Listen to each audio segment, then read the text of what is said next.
കോഴിക്കോട് താമരശ്ശേരിയിലെ ഷഹബാസ് വധക്കേസിൽ അറസ്റ്റിലായ ആറാമത്തെ വിദ്യാർത്ഥിയും SSLC പരീക്ഷ എഴുതുക വെള്ളിമാടുകുന്ന് ജുവനൈൽ ഹോമിൽ. ഡിജിറ്റൽ തെളിവുകൾ ശേഖരിച്ച പോലീസ് കേസിൽ കൂടുതൽ പേരെ പ്രതി ചേർത്തേക്കും. ജുവനൈൽ ഹോമിന് മുന്നിൽ വിവിധ സംഘടനകളുടെ നേതൃത്വത്തിൽ ഇന്നും പ്രതിഷേധത്തിന് സാധ്യതയുണ്ട്. സജീവ് സി വാര്യർ വിവരങ്ങളുമായി. സജീവ്, ഇന്നലെ നമ്മൾ കണ്ടത് വലിയ രീതിയിലുള്ളൊരു പ്രതിഷേധമാണ്. ഇന്നലെയാണ് ഈ ആറാമത്തെ കുട്ടിയെ കൂടി ഇതിലേക്ക് എത്തിക്കുന്നത്. ഇന്ന് പോലീസ് എടുക്കുന്ന ഒരു മുൻകരുതൽ എങ്ങനെയൊക്കെയാണ്, എന്താണ് അവിടെ നിന്നുള്ള കൂടുതൽ വിവരങ്ങൾ? ഇനിയും ഈ കേസിൽ കൂടുതൽ പേരെ പ്രതി ചേർക്കാനിടയുണ്ടെങ്കിൽ അത് ആരൊക്കെയായിരിക്കും?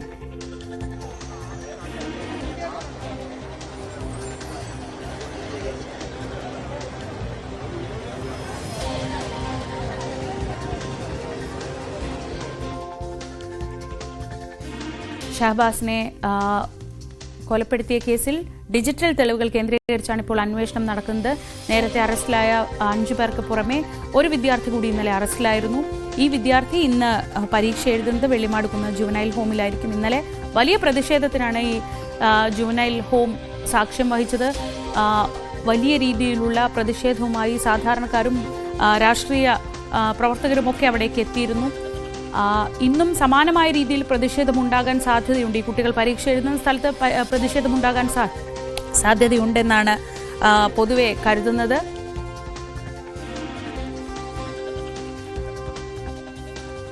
ഈ ആക്രമണം നടക്കുന്ന സമയത്ത് അവിടെ ഉണ്ടായിരുന്നവരെ കേന്ദ്രീകരിച്ചും ഇപ്പോൾ അന്വേഷണം നടക്കുന്നുണ്ട്. അവിടെ ഉണ്ടായിരുന്ന വിദ്യാർത്ഥികൾ, ചുറ്റുമുണ്ടായിരുന്ന ആളുകൾ, ഇവരെയൊക്കെ കേന്ദ്രീകരിച്ചുകൂടി വിശദമായ അന്വേഷണം നടക്കുന്നുണ്ട്. സജീവ് കോഴിക്കോട് നിന്ന് വിവരങ്ങളുമായി. സജീവ്, ഇന്നലെ വലിയ പ്രതിഷേധം കണ്ടു. ഇന്നും സമാനമായ രീതിയിലുള്ള പ്രതിഷേധങ്ങൾ പ്രതീക്ഷിക്കുന്നുണ്ട്. ഇനി കൂടുതൽ പേരെ ഈ കേസിൽ പ്രതി ചേർക്കാൻ ഇടയുണ്ടെന്ന് പറയുമ്പോൾ അത് ആ സംഭവ സ്ഥലത്തുണ്ടായിരുന്ന ആളുകളാണോ? എന്തൊക്കെയാണ് വിവരങ്ങൾ?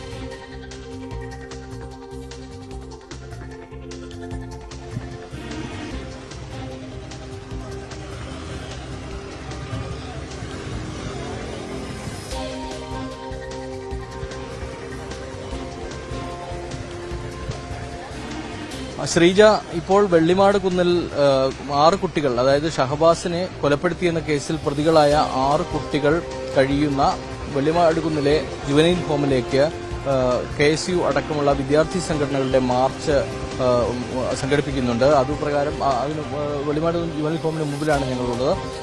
അതായത് ഇന്നലെ അറസ്റ്റ് ചെയ്ത 6ാമത്തെ വിദ്യാർത്ഥിയെയും ഇവിടേക്ക് പാർപ്പിച്ചിരിക്കുകയാണ്. അവരുടെ SSLC പരീക്ഷ നടക്കുന്ന സമയമാണ്. അതുകൊണ്ട് ഇന്നും കുട്ടികളെ പരീക്ഷ എഴുതിക്കുന്നതിനെതിരായി അതിൽ പ്രതിഷേധിച്ചുകൊണ്ട് വിദ്യാർത്ഥികളുടെ മാർച്ച് നടക്കാനിരിക്കുകയാണ്.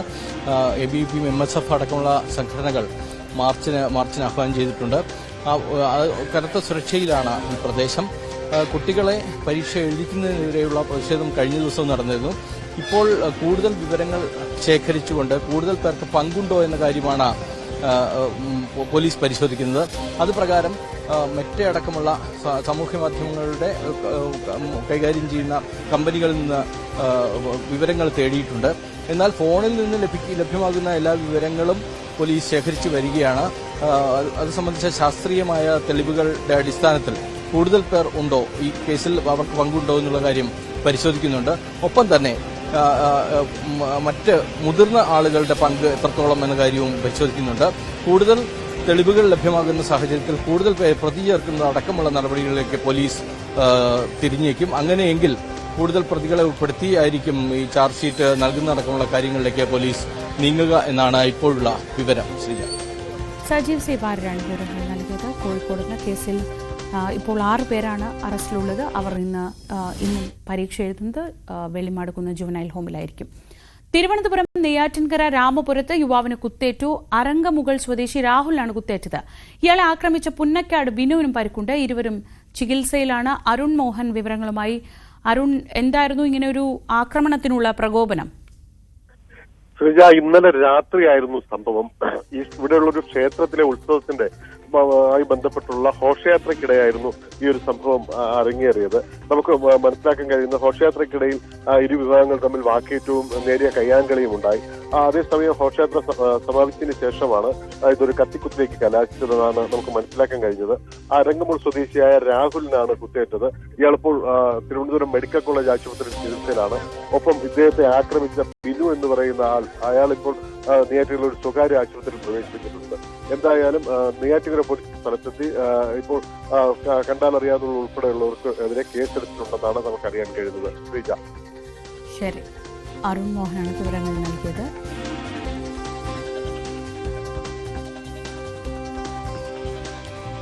നെയ്യാറ്റിൻകരയിൽ യുവാവിന് കുത്തേറ്റു. അരങ്കമുകൾ സ്വദേശി രാഹുലിനാണ് കുത്തേറ്റത്. ഇയാളെ പുന്നക്കാട് സ്വദേശി ബിനുവിനും ഈ ആക്രമണത്തിൽ പരിക്കേറ്റു. ഇയാളെ ആക്രമിച്ചത് ബിനുവാണ്. രണ്ടുപേരും ഇപ്പോൾ ചികിത്സയിലാണ്. ഈ ഉത്സവവുമായി ബന്ധപ്പെട്ട ക്ഷേത്രോത്സവവുമായി ബന്ധപ്പെട്ടുണ്ടായ തർക്കമാണ് കത്തിക്കുത്തിലൊക്കെ കലാശിച്ചത്.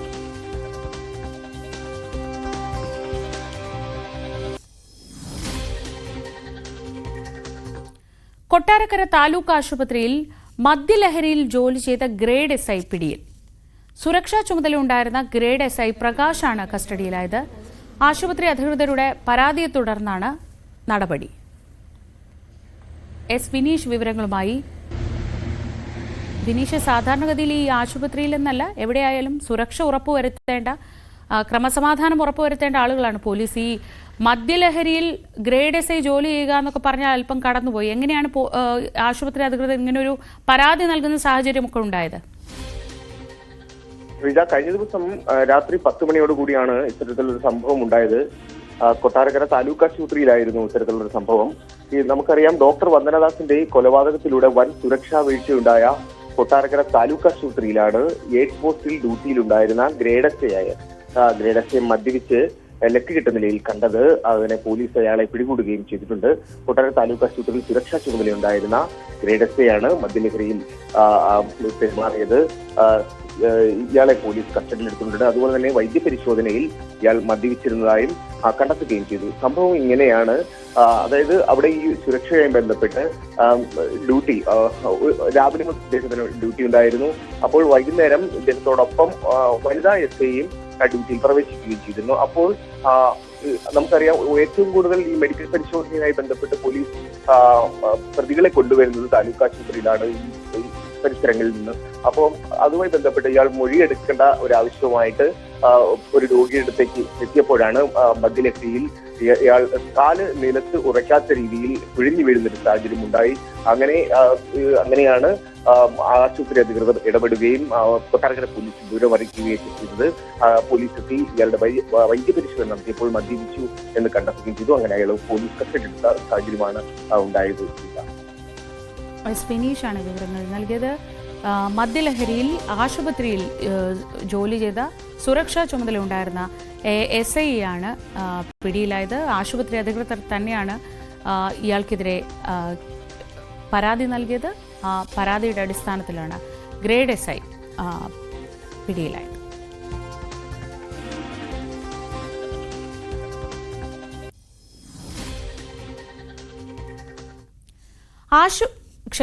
ആലുവയിൽ വൻ മയക്കുമരുന്ന് വേട്ട. കഞ്ചാവും ഹാഷിഷ് ഓയിലുമായി 6 ഒഡീഷ സ്വദേശികളാണ് പിടിയിലായത്. ഒഡീഷ സ്വദേശിയായ മമത ഡിങ്കലിന്റെ പക്കൽ നിന്നാണ് 4 കിലോ കഞ്ചാവ് പിടിച്ചെടുത്തത്. 1 കിലോയോളം ഹാഷിഷ് ഓയിലുമായി 5 ഒഡീഷ സ്വദേശികളും പിടിയിലായി. നവമി ദിനേശ് വിവരങ്ങളുമായി. നവമി, ഇന്ന് രാവിലെ നമ്മൾ സംസാരിച്ചു തുടങ്ങിയപ്പോൾ പറഞ്ഞതേയുള്ളൂ ഈ രീതിയിൽ വലിയ ഓപ്പറേഷൻ ഡി ഹണ്ടിന്റെ ഭാഗമായും വലിയ രീതിയിലുള്ള മയക്കുമരുന്ന് വേട്ടയൊക്കെ നടക്കുന്നുവെന്ന്.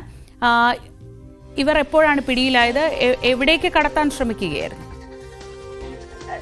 പോലീസ് പരിശോധന, ലഹരിക്കെതിരായിട്ടുള്ള പരിശോധന അത് ശക്തമായി തന്നെ നടക്കുകയാണ്. അതിനിടയിലാണ് ആലുവയിൽ നിന്നും കഞ്ചാവും ഹാഷിഷ് ഓയിലുമായി അതിഥി തൊഴിലാളികൾ പിടിയിലായത്. നമുക്കറിയാം, നേരത്തെ തന്നെ പോലീസ് ഈ അതിഥി തൊഴിലാളികളെ കേന്ദ്രീകരിച്ച് ഒരു പരിശോധന ശക്തമാക്കിയിരുന്നു. കാരണം ഇവരൊക്കെ നാട്ടിൽ നിന്നും തിരിച്ചു വരുന്ന വഴിക്ക്, അതായത് ട്രെയിനിലൊക്കെ വലിയ രീതിയിൽ ലഹരി കടത്തുന്നു എന്ന ഒരു വിവരം പോലീസിന് മുൻപ് തന്നെ ലഭിച്ചിരുന്നു. ഇതിന്റെ ഈ സാഹചര്യത്തിൽ കൂടി വലിയ പരിശോധന നടക്കുന്നതിനിടയിലാണ് 6 ഒഡീഷ സ്വദേശികൾ പിടിയിലായത്. 4 കിലോ കഞ്ചാവ് ഒഡീഷ സ്വദേശിനിയായ മമത ഡിങ്കലിന്റെ പക്കൽ നിന്നും പിടികൂടിയിട്ടുണ്ട്. 1 കിലോ ഹാഷിഷ് ഓയിൽ 5 ഒഡീഷ സ്വദേശികളും പിടിയിലായിട്ടുണ്ട്. ഇവർ ഇത് പ്രധാനമായും ഇവിടെ കേരളത്തിൽ വന്ന് അല്ലെങ്കിൽ ആലുവ ഭാഗത്ത് കൂടുതൽ ആളുകളിലേക്ക് നൽകുന്നതിന് വേണ്ടിയിട്ടാണ് കൊണ്ടുവന്നതെന്നാണ് പോലീസിന്റെ നിഗമനം. ഇവരെ വിശദമായി ചോദ്യം ചെയ്യേണ്ടതുണ്ട്. മറ്റൊരു കാര്യം, ഇവർക്ക് എവിടെ നിന്നാണ്, ഇവരുടെ നാട്ടിൽ നിന്നാണോ അതോ കേരളത്തിൽ നിന്ന് തന്നെ മറ്റാരെങ്കിലുമാണോ ഇവർക്ക് ഇത്തരത്തിൽ ലഹരി കിട്ടിയത് എന്നുകൂടി പോലീസ് അന്വേഷിച്ചു വരുന്നുണ്ട്. എന്തായാലും 6 ഒഡീഷ സ്വദേശികളാണ് ഇപ്പോൾ ആലുവ പോലീസിന്റെ പിടിയിലായിരിക്കുന്നത്. നവമി ദിനേശാണ് വിവരങ്ങൾ നൽകിയത്. വലിയ രീതിയിലുള്ളൊരു മയക്കുമരുന്ന് വേട്ടയാണ് ആലുവയിൽ ഉണ്ടായിട്ടുള്ളത്. കഞ്ചാവും ഹാഷിഷ് ഓയിലുമാണ് പിടികൂടിയത്.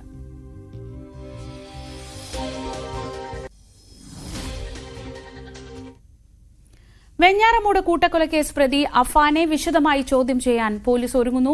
വെഞ്ഞാറമൂട് പോലീസ് അടുത്ത ദിവസം നെടുമങ്ങാട് കോടതിയിൽ അപേക്ഷ സമർപ്പിക്കും. മെഡിക്കൽ കോളേജ് ആശുപത്രിയിൽ നിന്ന് ഡിസ്ചാർജ് ചെയ്ത പ്രതിയെ പൂജപ്പുര സബ് ജയിലിലാണ് പാർപ്പിച്ചിരിക്കുന്നത്. TG സജിത്ത് വിവരങ്ങളുമായി. സജിത്ത്, ഈ കൊലപാതകം സംബന്ധിച്ച് ഇപ്പോഴും ഉള്ളത് അഭ്യൂഹങ്ങളാണ്. എന്തിനിങ്ങനെ ഒരു ക്രൂരമായ കൊലപാതകം നടത്തി, എങ്ങനെ ആസൂത്രണം ചെയ്തു എന്നതൊക്കെ ഇപ്പോഴും പലയിടത്തുനിന്ന് കേൾക്കുന്ന കഥകളും അല്ലെങ്കിൽ അത്തരം ഊഹങ്ങൾ മാത്രമാണ്. ഇത് കൃത്യമായി അറിയണമെങ്കിൽ റഹീമിന്റെ മൊഴി കൂടി വെച്ച് അഫാനിൽ നിന്ന് തന്നെയാണ് വിവരങ്ങൾ അറിയേണ്ടത്. പൂർണ്ണമായും അത്തരം ഒരു ചോദ്യം ചെയ്യലിനും വിവരങ്ങൾ ശേഖരിക്കുന്നതിനും അഫാൻ ശാരീരികമായി സജ്ജമായി എന്നതാണോ പോലീസിന്റെ നിഗമനം? തീർച്ചയായും ശ്രീജ, സജ്ജമായി എന്നതാണ് പോലീസിന്റെ നിഗമനം. ഇന്നലെയാണ് അഫാനെ പൂജപ്പുര സെൻട്രൽ ജയിലിലേക്ക് മാറ്റിയത്. ഇതുവരെ ആരോഗ്യ പ്രശ്നങ്ങൾ ഉണ്ടായിരുന്നു. എന്തായാലും ഡോക്ടർമാരുടെ റിപ്പോർട്ടിന്റെ അടിസ്ഥാനത്തിൽ ഇനി പോലീസിന് കസ്റ്റഡിയിൽ വാങ്ങാം. ഇതിന്റെ നടപടിക്രമങ്ങൾ ഇന്നു മുതൽ ആരംഭിക്കും. അതായത് പോലീസ് ഇന്ന് കസ്റ്റഡി അപേക്ഷ നൽകും, നാളെ കസ്റ്റഡിയിൽ കിട്ടും എന്നാണ് പ്രതീക്ഷിക്കുന്നത്. അങ്ങനെയെങ്കിൽ നാളെ നിർണായകമായ ചോദ്യം ചെയ്യലും തെളിവെടുപ്പടക്കമുള്ള മറ്റു നീക്കങ്ങളിലേക്കും കടക്കും. ശ്രീജ സൂചിപ്പിച്ചതുപോലെ ഈ കേസിൽ ഏറ്റവും നിർണായകമാവുന്നത് ഇപ്പോഴും അവശേഷിക്കുന്ന ദുരൂഹത നീക്കാൻ അഫാനെ കസ്റ്റഡിയിലെടുത്ത് ചോദ്യം ചെയ്യണം, കൂടുതൽ വിവരങ്ങൾ ശേഖരിക്കണം. പക്ഷേ അതിന് സാങ്കേതികമായ തടസ്സങ്ങളുണ്ടായിരുന്നു. ആരോഗ്യ പ്രശ്നങ്ങൾ, വിഷം കഴിച്ചു എന്ന് പറഞ്ഞ അഫാനെ മെഡിക്കൽ കോളേജിൽ ചികിത്സയിലായിരുന്നു. എന്തായാലും ഡോക്ടർമാരുടെ റിപ്പോർട്ടിന്റെ അടിസ്ഥാനത്തിൽ ഇപ്പോൾ ജയിലിലേക്ക് മാറ്റിയിരിക്കുകയാണ്. ഇപ്പോൾ ഇനി അവശേഷിക്കുന്നത് പോലീസ് ഇതുവരെ ശേഖരിച്ച തെളിവുകളും ഈ പ്രതിയെ ചോദ്യം ചെയ്യുമ്പോൾ അതും ഒത്തുനോക്കിക്കൊണ്ടുള്ള ഒരു നിഗമനത്തിലേക്ക് എത്തുക എന്നതാണ്. സാമ്പത്തിക പ്രശ്നം തന്നെയാണ് ഈ കൊലപാതകത്തിന്, ഈ കൂട്ടക്കൊലപാതകത്തിന് ഇടവെച്ചത് എന്ന നിഗമനത്തിലേക്ക് പോലീസ് എത്തിയിട്ടുണ്ട്. അത് സംബന്ധിച്ച തെളിവുകളും ശേഖരിച്ചിട്ടുണ്ട്. പ്രധാനമായും അഫാൻ സൂചിപ്പിച്ച കുടുംബത്തിന് 50 ലക്ഷത്തിലധികം വരുന്ന സാമ്പത്തിക ബാധ്യത. ഈ സാമ്പത്തിക ബാധ്യത എവിടെ നിന്നുണ്ടായി എന്നതിന്റെ കണക്കുകളൊക്കെ പോലീസ് ശേഖരിച്ചു കഴിഞ്ഞു എന്നാണ് നമ്മൾ മനസ്സിലാക്കുന്നത്. ഒപ്പം ആദ്യം തന്നെ മാനസികാസ്വാസ്ഥ്യം ഈ പ്രതി പ്രകടിപ്പിച്ചു എന്ന റിപ്പോർട്ടുകൾ ഉണ്ടായിരുന്നു. പക്ഷേ ഡോക്ടറുടെ റിപ്പോർട്ട് അത്തരം പ്രശ്നങ്ങളില്ല എന്നത് തന്നെയാണ്. അങ്ങനെയെങ്കിൽ അതിന്റെ അടിസ്ഥാനത്തിൽ പോലീസിന് മുന്നോട്ട് പോകാം എന്നതാണ് സാഹചര്യം. നാളെ കസ്റ്റഡിയിൽ കിട്ടുമെന്ന് പ്രതീക്ഷിക്കുന്നു. അങ്ങനെയെങ്കിൽ തെളിവെടുപ്പ്, ഈ കൊല നടന്ന പ്രധാനപ്പെട്ട ഇടങ്ങളിലെല്ലാം എത്തി വലിയ തെളിവെടുപ്പ് നടത്തേണ്ടി വരും. സ്വാഭാവികമായും ഇത്ര അധികം പ്രമാദമായ കേസായതുകൊണ്ട് തന്നെ വലിയ ആൾക്കൂട്ടമടക്കം ഉണ്ടാവാൻ സാധ്യതയുണ്ട്. അതുകൊണ്ട് വേണ്ടത്ര സുരക്ഷാ ക്രമീകരണങ്ങൾ ഒരുക്കിക്കൊണ്ടുള്ള നീക്കങ്ങളായിരിക്കും പോലീസിന്റെ ഭാഗത്തു നിന്നുണ്ടാവുക. വെഞ്ഞാറമൂട് ഈ കൂട്ടക്കൊലപാതക കേസിലെ നിർണായകമായ ദിവസമാണ് ഇന്നും നാളെയുമായി നടക്കാൻ പോകുന്നത്. ഇന്ന് പോലീസിന്റെ കസ്റ്റഡി അപേക്ഷ, നാളെ കസ്റ്റഡിയിൽ കിട്ടുമെന്ന് തന്നെയാണ് പ്രതീക്ഷിക്കുന്നത്. ശരി, TG സജിത്താണ് വിവരങ്ങൾ നൽകിയത്. അഫാനെ വിശദമായി ചോദ്യം ചെയ്യാൻ പോലീസ് ഒരുങ്ങുകയാണ്. ഇന്നലെ പൂജപ്പുര ജയിലിലേക്ക് മാറ്റിയ സാഹചര്യത്തിൽ ഇനി വിശദമായൊരു ചോദ്യം ചെയ്യലിലേക്ക് തന്നെ പോലീസ് കടക്കും. പാലക്കാട് വടക്കഞ്ചേരിയിൽ പഴക്കച്ചവടത്തെ തുടർന്നുണ്ടായ തർക്കത്തിനൊടുവിൽ കട ഉടമയെ തട്ടിക്കൊണ്ടുപോയി മർദ്ദിച്ചെന്ന് പരാതി.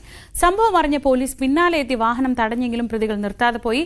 തുടർന്ന് വാഹനം വളഞ്ഞാണ് പ്രതികളെ പിടികൂടിയത്.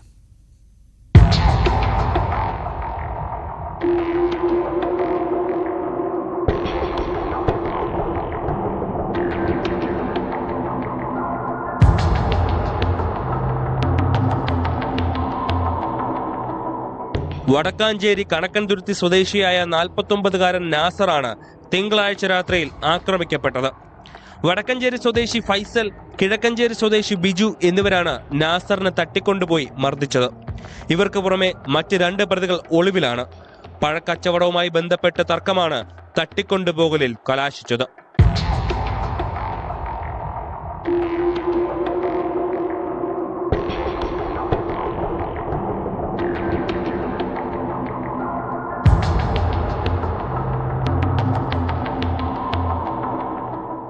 തിങ്കളാഴ്ച രാത്രി 11:30 നെന്മാറ ഗോമതിക്ക് സമീപത്ത് വെച്ചാണ് സംഭവം നടക്കുന്നത്. നാസറിന്റെ വാഹനത്തിന് മുൻപിൽ പ്രതികൾ സഞ്ചരിച്ച വാഹനം കുറുകെയിട്ട് ബലമായി പിടിച്ചിറക്കി തട്ടിക്കൊണ്ടുപോവുകയായിരുന്നു. പിന്നാലെ നാസറിന്റെ വാഹനത്തിലുണ്ടായിരുന്ന ആൾ വടക്കാഞ്ചേരി പോലീസിനെ വിവരം അറിയിച്ചു. തുടർന്ന് പോലീസ് വഴിമത്തിയ വാഹനം തടഞ്ഞെങ്കിലും പ്രതികൾ വെട്ടിച്ചു കടന്നു. പ്രതികളെ വിടാതെ പിന്തുടർന്ന പോലീസ് കിഴക്കഞ്ചേരി കണ്ണംകുളത്ത് വെച്ച് ഇവരെ പിടികൂടി.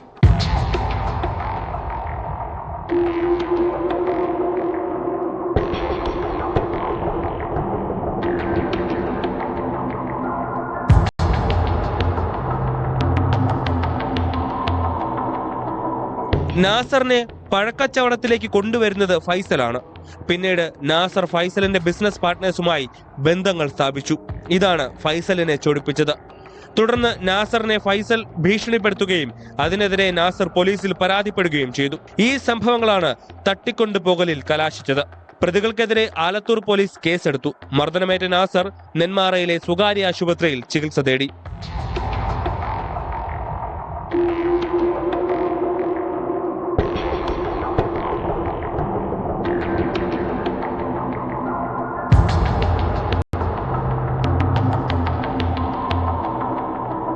ന്യൂസ് 18 പാലക്കാട്.